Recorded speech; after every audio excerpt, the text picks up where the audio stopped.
that leads us on to a previous episode that I've had with authors of a book, Why Empires Fall, by Peter Heather and John Rapley.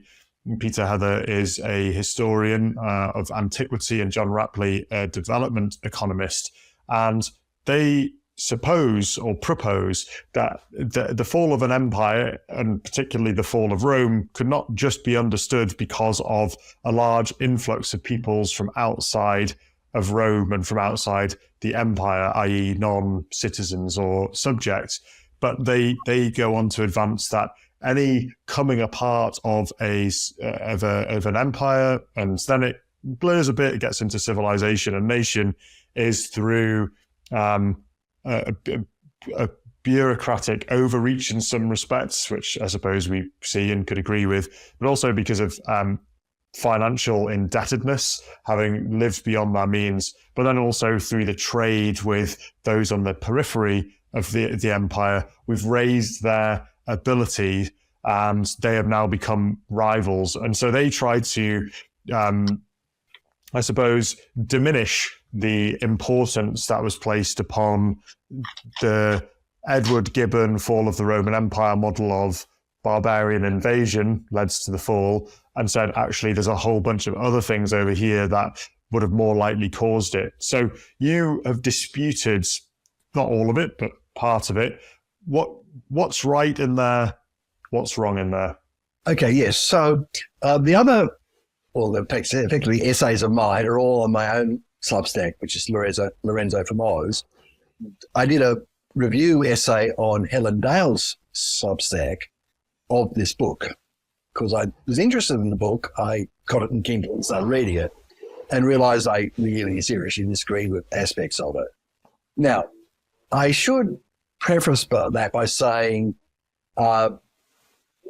Peter Heather has written a good book on the fall of the Roman Empire. I thought Ward Perkins' book, which came out at almost the same time, was better, but it was a good book. He's written a very interesting book on the post-Roman barbarian civilizations and states, which I'm still in the process of reading.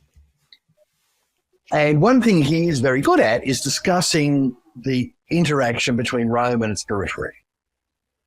Right, so you get the Roman Empire, it unifies the Mediterranean, literally the Mediterranean coast, extends as far as Britain, Roman Britain, which is essentially modern England, and the Rhine Valley and the Danube. The Rhine and the Danube basically forms its border. And on the other side of the border, because you have this developed large state, you develop people who trade with the Romans, who in various ways copy the Romans, but also periodically raid the Romans because they're the rich people, right? They've got the stuff. And the Romans have this complicated business of frontier wars, river navies, punitive expedition, major wars, where they manage to varying degrees and mostly pretty successfully their interaction with these people, who nevertheless are developing as time goes on. And that was a very interesting and useful discussion. There are some aspects of it that I thought were much less useful. One is, one of the features of the Roman Empire is at the end of what's known as the crisis of the 3rd century, it becomes hugely more bureaucratic, particularly under the Emperor Diocletian, who stabilizes the empire after this period of flux and civil wars and short-run emperors, most of whom got murdered. He stabilizes the empire, and one of the ways he stabilizes the empire is by incredibly increasing the bureaucracy, because he shifts to an in-kind taxation system far more, which requires more bureaucrats than what they had earlier, where they had a lot of self-governing cities. It was a very commercial empire, and most of their income came from silver mines and customs duties. And it was an empire that didn't take very many people to run, really, because the cities were mainly self-governing. So, not including the imperial household, there were about 300 full-time civil servants running the empire. Because when you appointed a rich equites to one of their provinces or a rich senator to one of their provinces, they'd bring their own staff. And, it's a urbanized civilization. Yeah, most people live in the countryside, but the cities are really what matters for organisation. They're self-governing, right? Away you go. You don't actually need much administrative structure. The British Raj in India, right, is not dissimilar. There weren't actually all that many civil servants running the British Raj. But he bureaucratizes, he massively increases the bureaucracy. And although Rapley and Heather admit that the empire was less economically integrated and that the cities were in retreat, and the self-government of the cities was being undermined by this imperial bureaucracy, which was imperial in all sorts of ways. Apart from that, they don't really treat the bureaucracy as a major factor, which is, to my mind, complete nonsense, because when you go from a central bureaucracy of about 300 people to a bureaucracy of 30,000 or thereabouts, so it's grown by orders of magnitude, that's way more expensive. And we can tell from things like ice cores and lead in ice cores and so forth, that the economic activity of the empire had fallen. So you've got less economic activity, which is one reason why you're going for more in-kind taxation. You've got a lot more bureaucrats, which means that a lot of that revenue is eaten up by the process of administration, which means that the imperial state is just less effective.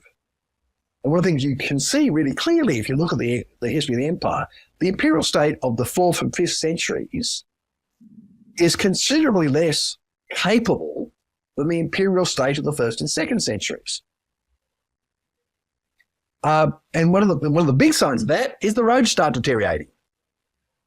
Because the cities are shrinking, they're becoming dominated by bureaucracy, they don't have much, the trade has fallen, they don't have as much incentive to keep the roads going, you don't have the spare resources to do so anyway, and of course that hurts trade, which hurts integration in the economy of the empire. So this structure is crucially important into the way the empire became less effective. Right? Now, there is a sort of line of argument, the Roman Empire became totalitarian. I think that's a complete misuse of the terminology and you shouldn't go there. The bureaucracy just got a lot more expensive. And as a result, the state became a lot more less capable and became much more of a coordination problem, which is why the empire ends up splitting. Because to manage a bureaucracy of 300 people is one thing. To manage a bureaucracy of 30,000 people with the technology of the time is a completely different exercise. And we can tell it mattered because what does Diocletian do? He sets up the tetrarchy, I can't pronounce it. 4 people, basically. There's 2 Augusti and there's 2 Caesars, and the 4 of them run the empire between them. Right, what does that tell you? He's admitting that that huge bureaucracy is a much bigger coordination problem. And so you get the empire divided, then comes back together and divides and comes back together and then divides again. Right, after Theodosius the Great, it's always divided. Because it is less capable, it's much harder to manage. Yes, so that structure of a bureaucracy that's much more expensive and gets in the way of stuff is an important dynamic. And bureaucracies are just not machines. You just don't wind them up and they go. Bureaucracies have pathologies. And if you're not careful, the pathologies get worse over time, which fairly clearly did happen in the Roman Empire. And I can tell you, absolutely happens under every Chinese imperial dynasty. If you look at the big unifying dynasties, the bureaucracy is much worse at the end of the dynasty than it is at the beginning of the dynasty. Because bureaucracies have pathologies. And if you're not careful, the normal thing to happen is for the pathologies of bureaucracy to get worse over time. So what happens with the empire is they became less and less able to manage this interaction. Trade levels have fallen because you've had 2 huge plagues, the Antonine plagues and the Cyprian plagues. Population has fallen. The silver mine production has collapsed. So you're having real problem with your monetary system. Now, in the book, they say, well, the demands of the new Sassanid empire, which replaced the Parthians, which was much more efficient and aggressive, which it was, increased the demand to spend money on the army, the Roman army, to guard this border against this much more aggressive state, which it is genuinely a problem. I mean, they lost an entire army and with the emperor captured by the Persians, right? It's only ever happened once where you got an emperor captured by your enemy. So they lost the entire army and the emperor at the Battle of Edessa because Sharp the Great was a very effective military figure. Okay. He used the captured emperor as a footstool. He used him to stand on him to get on his horse. Okay. And when he died, they skinned him and they hung up his skin as a souvenir in the palace. Right? Okay. Central Eurasian pastoralist dynasties. They're fun. Okay.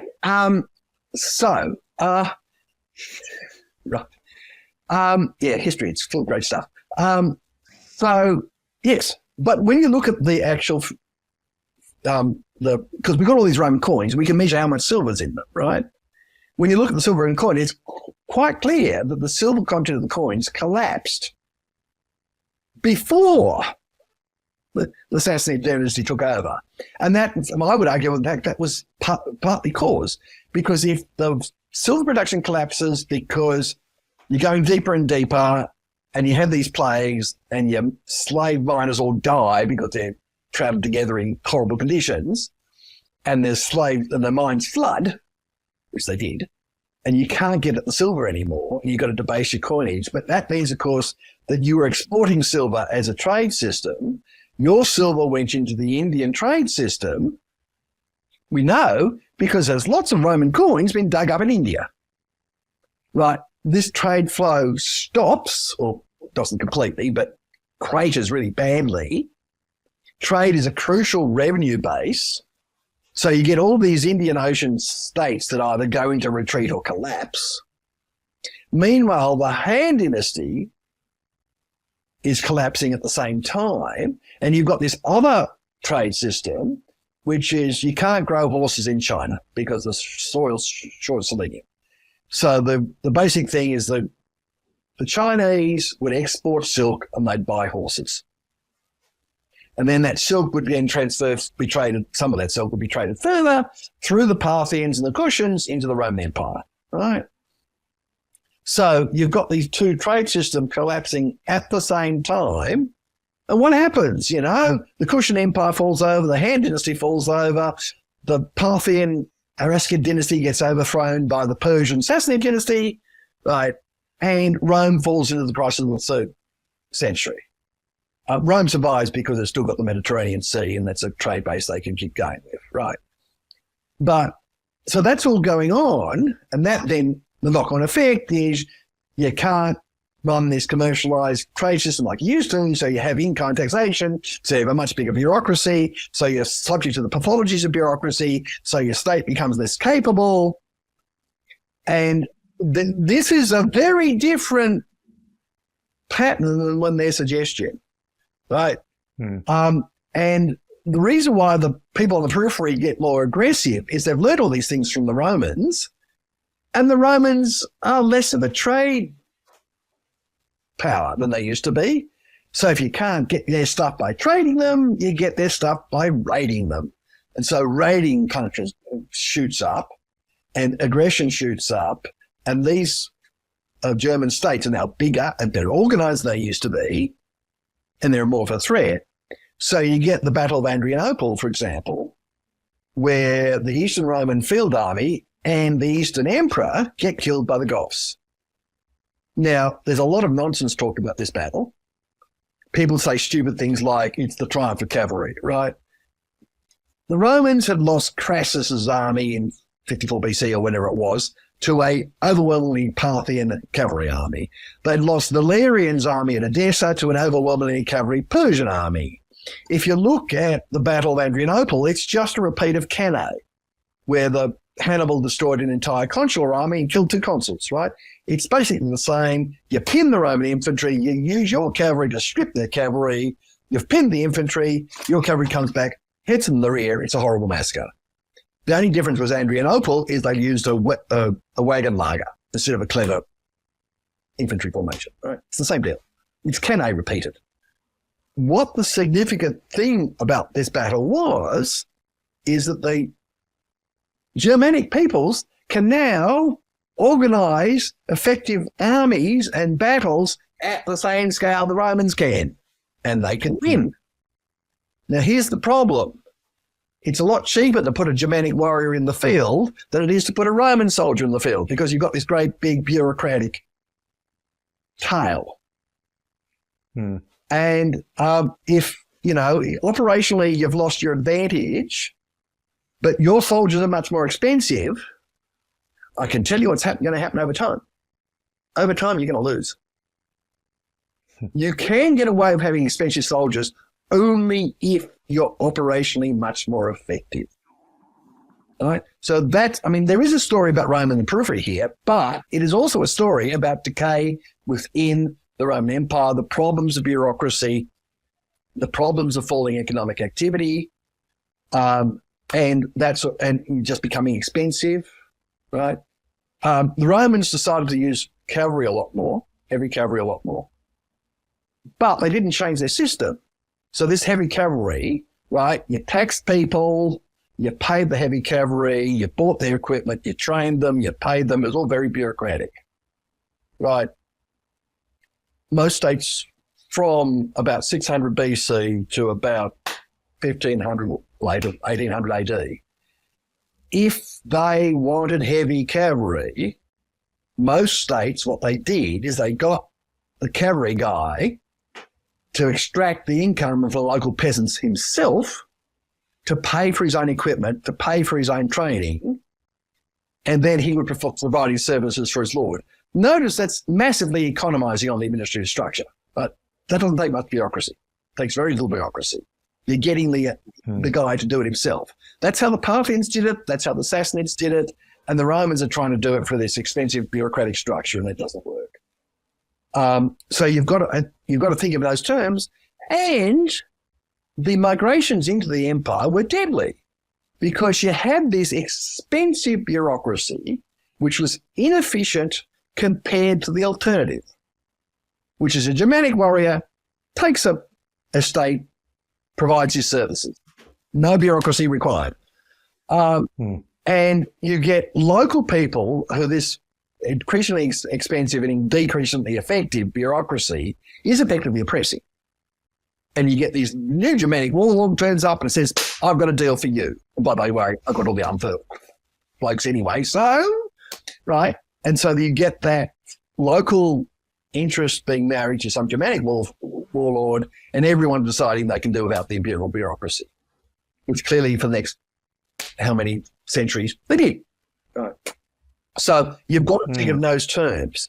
Now, the other thing they get wrong is their understanding of how the West got rich and the problems of contemporary Western society. Now, they're obsessed with analogies that they don't pick the analogies that are there, and they're obsessed with the analogies that aren't there. So one of the analogies that isn't there is they have this really silly passage or section where they try and compare the fall of Roman Britain to Brexit, which is just ridiculous, right? What happened in Roman Britain is you've got this overstressed, increasingly inefficient, increasingly not fit for purpose bureaucracy that doesn't have the revenue to protect Britain, so it abandons Britain. But the British society, it doesn't have local organisational structures that are worth anything. It doesn't have military troops that are worth anything much. It's just abandoned. And they try and sort of cobble together something locally, which mostly doesn't work. And, whoever Arthur was based on was a sort of reflowering that fell over. And, the Welsh were the only bit left by the time the Anglo-Saxons had turned up. To compare that with a completely coherent British polity deciding that wasn't going to be in the EU anymore is just ridiculous.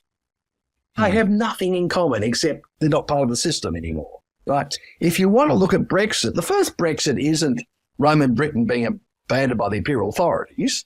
The first Brexit is Henry VIII deciding he's not going to be part of the capitalist system anymore, right?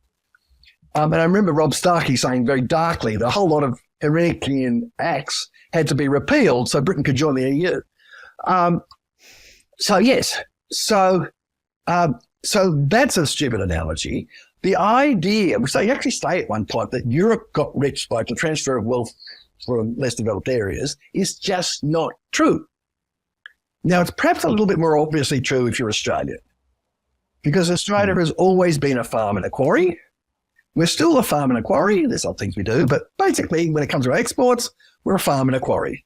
We've always been a farm and a quarry. We're richer than the British. Why are we richer than the British? Because our institutions work better. Why did Singapore become rich? Because they built institutions. Lee Kuan Yew looked at England and said, I like the way the English do things. We're going to do a Chinese version of that in Singapore.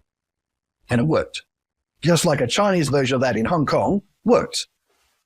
And just like a rather more Chinese version of copying the West worked in Taiwan. Right. And, Suzuki Kama doing the same sort of copying exercise, but adapting it to local conditions, which is really important, worked in Botswana. It helped that he was effectively the hereditary monarch of the large tribe. It, was certainly helpful. Botswana, there's the main tribe, which is about 80% of the population. There's all these tiny tribes. So the main tribe doesn't feel itself bothered, doesn't feel threatened. It's confident that, it's 80% under a completely democratic system. All right. Okay. Kenya's functional for much the same way. The Kikuyu are such a huge proportion of Kenya, they don't feel threatened, right? So they can even have a non-Kikuyu president, and it's fine. So that makes a difference. But nevertheless, if you can adapt the European institutions to your own system, you can get rich by Europe like Europeans. It's the institutional structure that counts. I mean, a comparison I'm always making, Portugal was it and Spain were the first off the mark within maritime empires. It had a maritime empire compared to itself, which was very large for a long time. It's the last one to lose it, or just give up its maritime empire, which it didn't do until the 70s. It's the poorest country in Western Europe. Conversely, Switzerland, right, landlocked, absolutely never had an empire. But leaving aside sort of weird little cases like Monaco and Luxembourg, is the richest country in Western Europe, right? This gets back to why capitalism is a bad terminology. Because empires are what states do. And the idea that an empire is a benefit to your local economy is false. And you can really, really see this with the Iberian empires, right?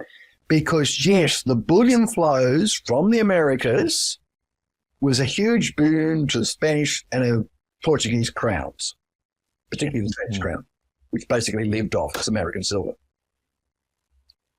This was bad for Spanish economy and bad for the Spanish society. Why was it bad?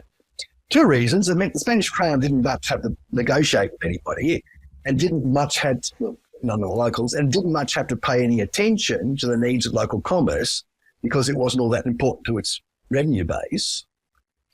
And you had all this silver flooding into Spain, and silver is the main monetary metal, which means Spanish manufacturers were expensive. They were silver dear because that's when the silver hit Europe first. So it undermined their ability to export, and you had a state that didn't really care much about local commerce because, well, silver comes from America. We just dig it up. We're rich. It's fine. So you can see that the empire was great for the Spanish crown, but it was not good for Spanish society, and it was certainly not good for the Spanish economy. And you go to Britain. Okay, you look at Britain. By 1913, they're running about a quarter of the planet. It's very impressive. And then you look at, okay, how much money did Britain actually make from its empire? And you look and you discover it's about 5% of GDP, which is not a lot for running a quarter of the planet. What that meant, of course, was over 90% of the British economy had nothing to do with the empire.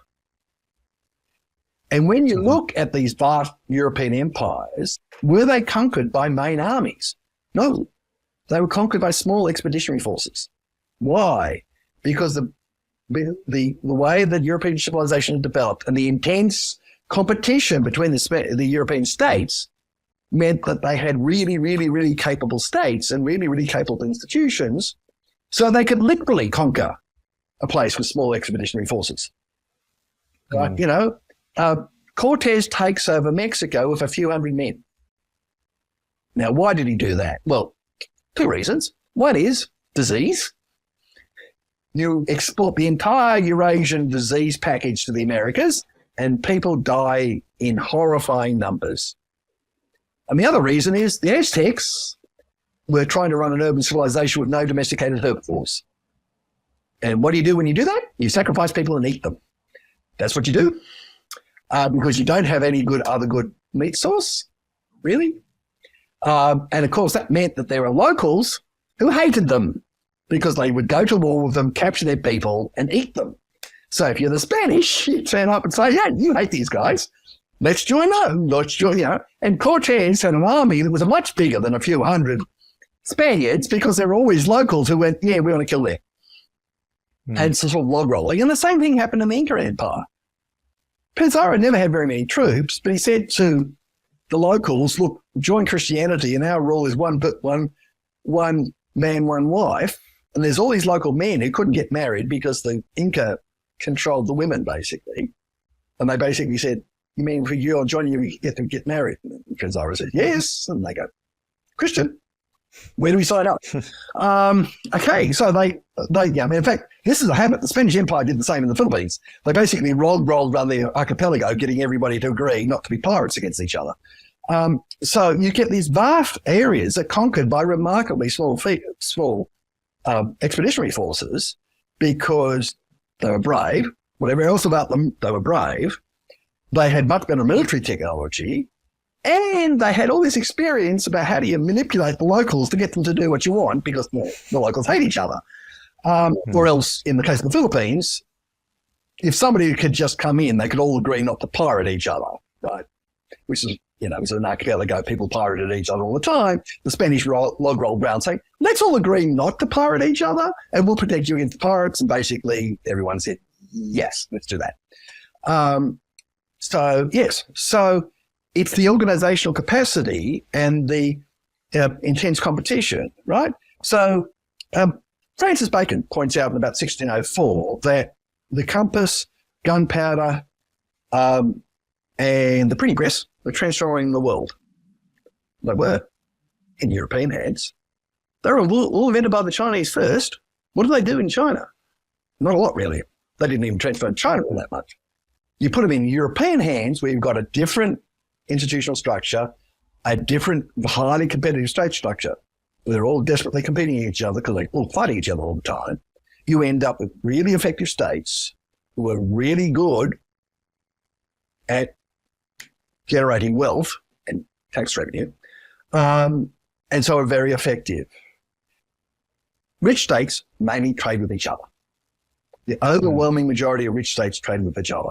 Say, 1913, a quarter of the planet, 5% of best GDP, but they've got to pay to administer a quarter of the planet. And they've got to pay for a Royal Navy, which has to be big enough to beat any two other navies and basically control the entire planet. That's expensive. That's really expensive. So by the time you've paid for all that, the empire is optimistically awash. So when Britain, for whatever reason, partly gives up, partly gets pushed out of its empire, does Britain become poorer? No. Britain becomes richer. All the imperial metropoles become richer. Why? Because getting access to the American market and getting access to the maritime order the Americans imposed through their alliance system and their US Navy is much more valuable and a lot cheaper than running an empire. So if you're Japan, you get your empire stripped from you, you get bombed flat, but you have the culture and the institutions that work, you can rebuild yourself, and it turns out being part of the American maritime order, much more valuable than having your old empire. And everyone found that. And of course, the big problem China has at the moment is of all the states that benefit benefit from the American Maritime Order in the present time, the state that benefits the most is China, because it imports inputs for its food, it imports energy, it exports massively, all on the back of a pacified set of oceans based on the American maritime hegemony. Right. So there's this enormous contradiction in Chinese policy, where on one hand they clearly resent the American dominance, but on the other hand, they're massive beneficiaries from it. This is a bit of a segue, but it goes back to what actually makes you rich. What makes you rich is trading with rich people and having the institutions to produce the stuff and to add to your productive capacity. It's not living off the resources of the rest of the world.